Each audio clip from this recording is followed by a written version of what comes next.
I want to talk about a comic. I want to talk about Ninjak, The Shadow Wars. This is a follow-up to the first trade, which is Weaponeer, and it continues straight on from where the first one left off. Ninjak has infiltrated Weaponeer and he's trying to dismantle it from the inside.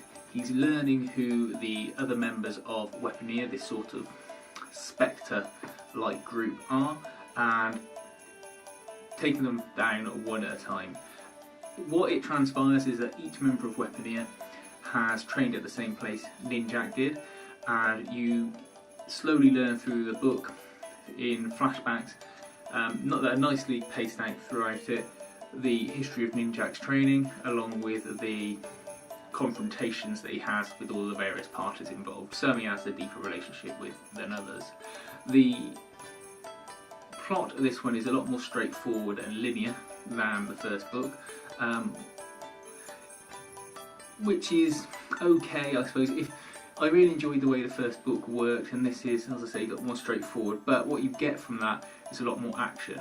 If the first one was a spy thriller, this is more of a straightforward action film.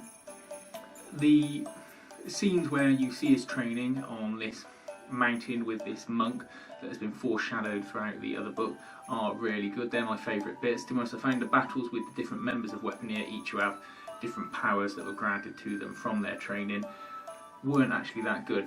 Ninjak seems to take them apart far too quickly, and I would rather have seen this stretched out over either different number of books or just with a little more detail on each of them. The art style is slightly different in this one, but it's still consistent and it's still of a high quality, as with all the Valiant work, and it retains the feel of a class act, I suppose.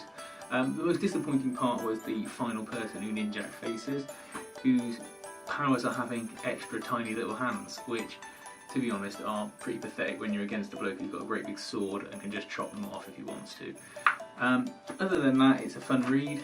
It ties nicely into the Valiant universe, and if you're into the other Valiant books, it's worth picking up and you won't be disappointed. It's a fun, exciting story, and it's a really good deviation from your standard Marvel DC titles.